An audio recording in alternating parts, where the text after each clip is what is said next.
Hey y'all, welcome to CAMIBAart Gallery and to our exhibit of Adreon Henry's artwork. And today we're going to be doing an artist talk and walkthrough of the exhibit.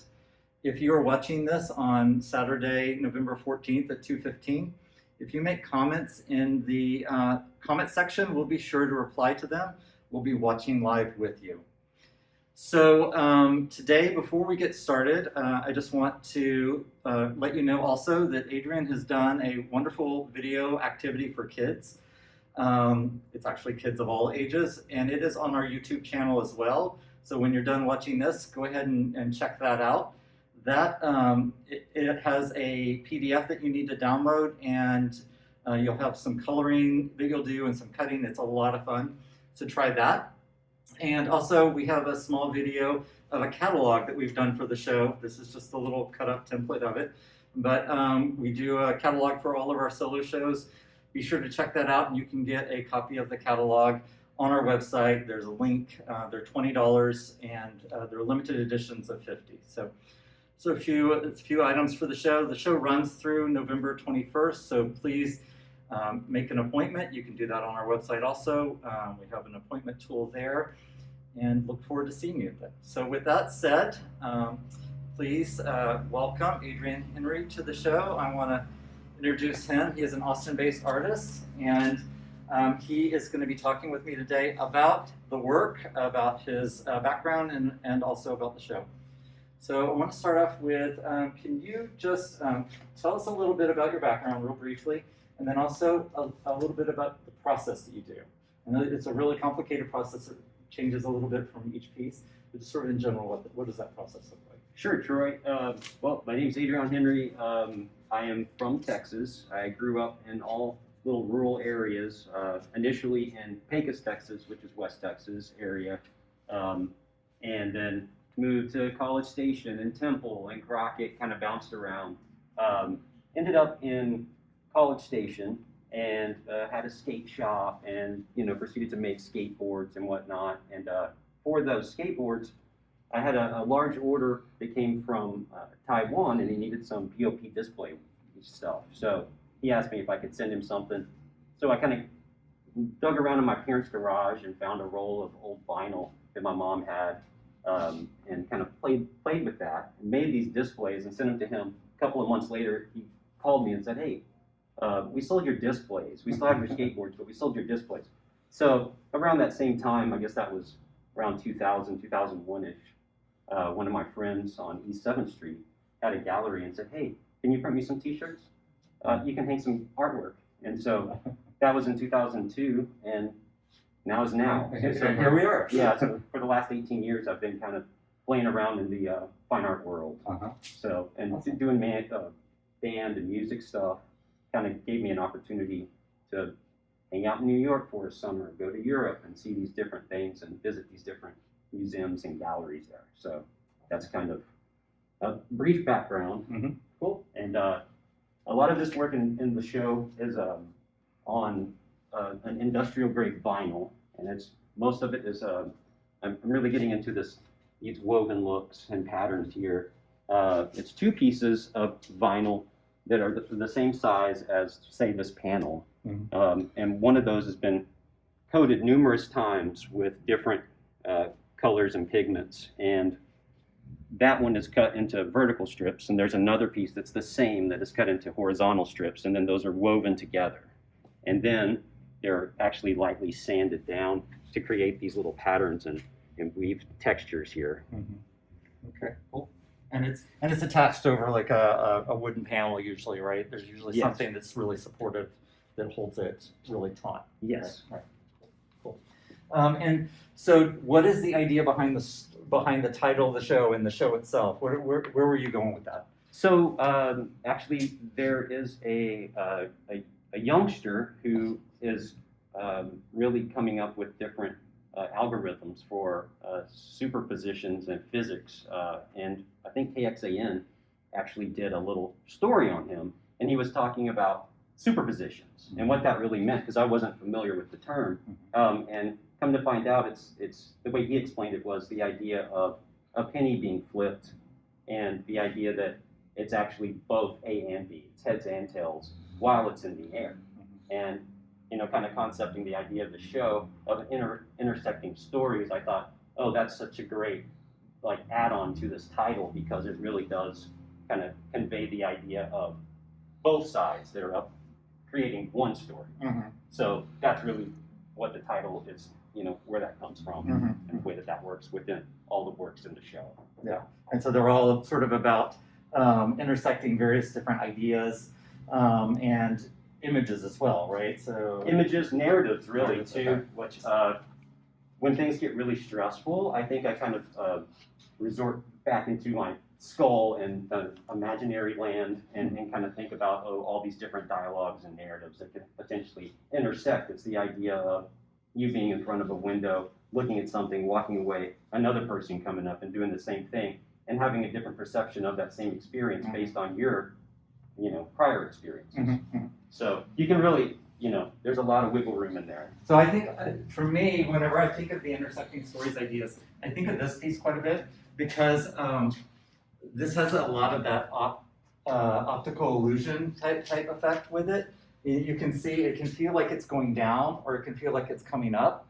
And so to me, that's a visual effect of the concept of the intersecting stories, right? It's like, Right.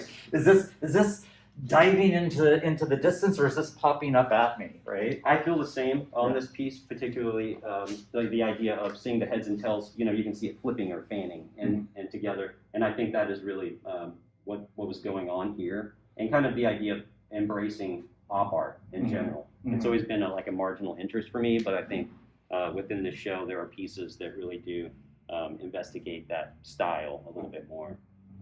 Yeah, and I think also it's the when we're talking about the themes and the ideas that comes with the show, the other thing that keeps popping up for me is circuses. Right? I think we mentioned this the other day, right? We were talking, it's like there's this backstory of almost like a circus effect. Definitely. What do you think's up with that? What's I'm a huge clown fan, for one thing, in the most positive respects, right? And really, like carnivals and circus elements, you can find those hidden all over my studio. So that's something that just kind of happened for the most part naturally in my little creative space, not leaving, not going anywhere, being inspired by my surroundings, I think, and really needing things to be a little bit happy, like cheerful. Right. And so there's actually a piece, this one here is inspired by a circus tent. I always think of those big white and red circus tents, so this piece kind of, I really was inspired by those elements and aesthetics. Yeah, kind of like the circus tents that opened up and exposing something inside. Exactly. That's really what this piece is all about. Yeah. It's kind of like this unknown, like this mystical thing of this like positive happiness that we're going to walk into. Yeah, I love that about this. Which is really a kid asks, it's like when you walk into the circus tent, what are you seeing? What are you doing? How do you feel? Right. You could make up all sorts of stories about what this is and what's happening inside that tent. And that right there, that's like one of the main elements I think that I really wanted to pull from this work. I want people to take away something that is relevant to them, So. Yeah.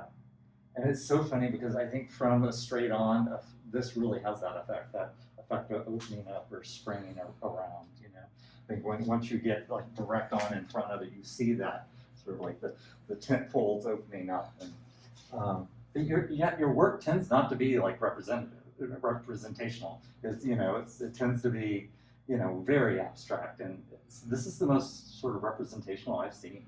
Oh, excellent! Yeah, right. And I think that it's kind of like playing with that idea too, of having that representation, but yet it's loosely based to where if you don't see that initially and it looks like something else to you, then that is great.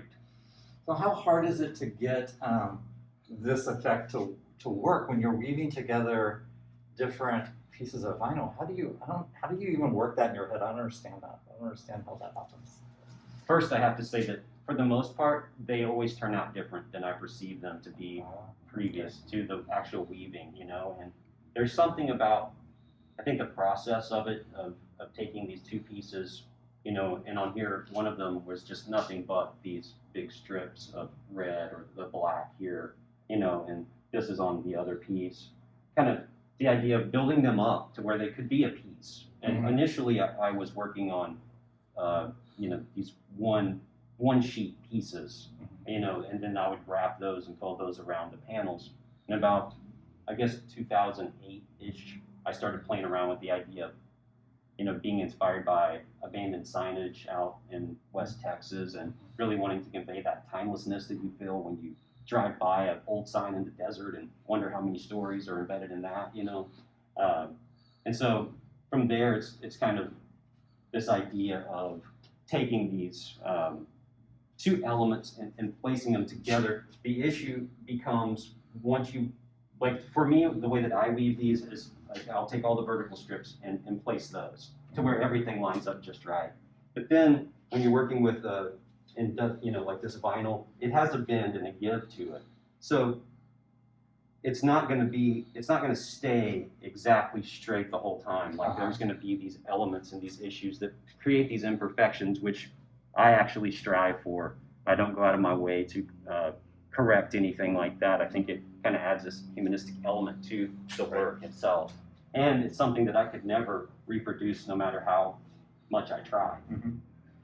Well, and I think it definitely gives a dimension, and it gives the piece a handmade quality that we're all striving for. Right? You don't want it to look like it's made by a machine and woven by something that's perfect, some robot or something. I like it having that, you know, and that in this particular piece it really helps with that tint effect too, because then it gives it a little bit of, you know, movement too. Yeah, it's right? characteristic of a movement. Just a little bit, you know. What other new things or do you feel like this you've introduced with this show in either process or ideas? Like there's a twisting, the piece behind you kind of has a twist on it. There's some other new processes I think you've been trying out in the show, right? Definitely. For the most part, a majority of these pieces for the first time, they're all top coated onto that vinyl. So you're not looking through the vinyl at certain elements. Oh, okay. That's a big step for me, and that is created by, you know, mainly it's like the vinyl is like the canvas. You know, there's a couple of pros and cons to it. It has more of a bend once it gets heated up, which can be good and bad. Right. You know, but just it gives a different texture, and I think wanting these pieces to really convey a whole story, I decided to do them all top coated, as opposed to, you know, back behind it, because those tend to really have two very strong different narratives or memories that happen. Right. So everything for the most part top coated. I really did try to experiment a bit here with the idea of, you know, there's still a weaving process that's happening, but these very small strips have been shifted and twisted, you know, to create a similar aesthetic, but I think a different technique, and you know, creates. Yeah, I love the dimensionality of that. And there's a really cool video on your Instagram of you weaving that piece and twisting those as you're weaving them. I mean, that's just amazing how you even thought to do that. But it's been culminating for a few years, and I just couldn't figure out how to wrap my head around the idea of sanding it, really. Yeah. And so for this one, for instance, I actually took the sandpaper and had to hand sand each one of those, like almost like flossing your teeth in a sense, so to get those pigments to come out. Yeah, that dimensionality is just crazy. I love it. I'm looking forward to playing around with that technique in particular. I want to see it go bigger. Yes, me too. What else? These, I've kind of gotten into the idea of repurposing different aspects of not necessarily older work, but things that just never got finished and whatnot. So I went through a big dripping paint. You know, I went through a phase of doing things like that, and so I was digging through some of my supplies and found a nice large piece, which is actually where this came from. And so it's really heavy, thick globs of paint that have dripped down. And so those two pieces, you know, I cut it into two pieces, vertical, horizontal, wove it together, which was kind of a pain because of all of the protruding drips. But I think that it really does lend to this, I don't know, it almost has like more relief to it than some of the other works. Yeah, it's got a lot more depth and it really has a lot more action on it. So I think it's kind of strange how it creates a movement within there that's just a naturally occurring, almost an analog movement happening. Yeah, absolutely.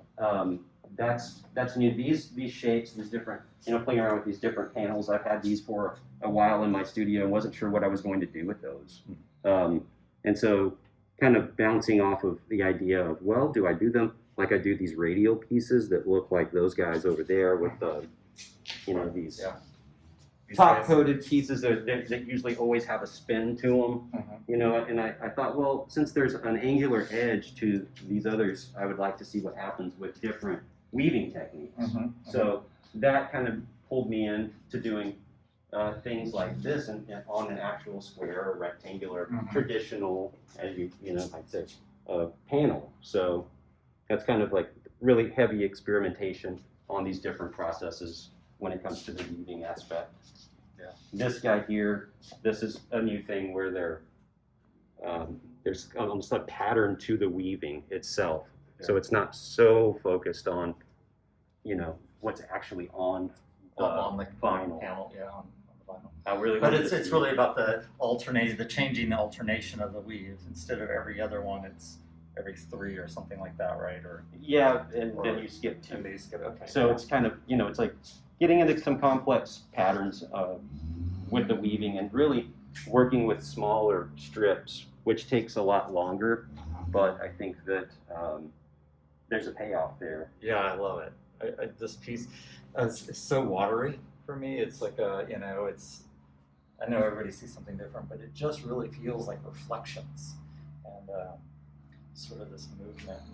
And again, it's also partly because it's not perfectly straight, right? It has some variation in the vinyl, the way the vinyl's stacked.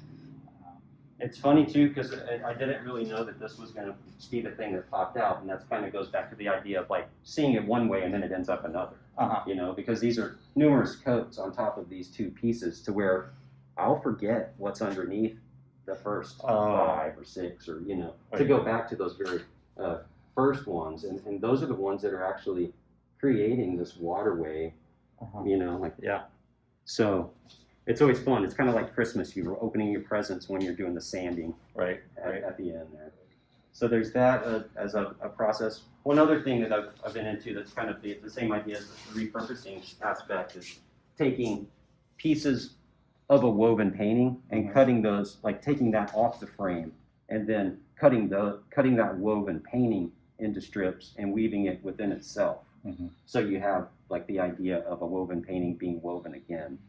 To kind of, I don't know, I think it creates this motion and movement that is happening, and it gives it more dimension for me. Yeah, absolutely. And I love the pattern that's back there, that red and gold or yellow pattern that's kind of peeking out at you. Talk about the patterning that's happening here. What is that about? So I'm big into making patterns. I can make patterns all day if somebody would pay me. But this is one of my favorites, and it's extremely angular. And as I was going through my silk screens, I was finding, I was really looking for something that conveyed like this true geometric angular object, and found that one and decided that was the one to use. These pieces are from the Future Relics series, and it's kind of the idea of like, what do you have today what is gonna be a future relic? What is that gonna look like? Is it gonna be unearthed? So I wanted to really use a monotone wash on the top of these, and initially they were extremely bright, and so this has been toned down. It's kind of the idea of like an excavation of it coming up from the ground. It really reminds me, I love that title of the Future Relics, because it reminds me of a lot of the stones that you see in some of the pyramids that have been unearthed, and how there's just little bits of color left on them. And exactly. It's very reminiscent of that idea, but yet it's so contemporary. So it's like a future relic. I think it's perfect. I love that. So where does your titling come from? What is that about? Obviously that makes sense. Now I understand that. But you seem to have such a unique titling way of going about it. What's your thought on that? Titles are really important for me. I think that I love to have the vagueness of a title. They can open up a piece and have it. You know, if I wanted to really direct something or say something specifically, I could just write it. Mm-hmm. And so it kind of like, I don't want that for the paintings themselves.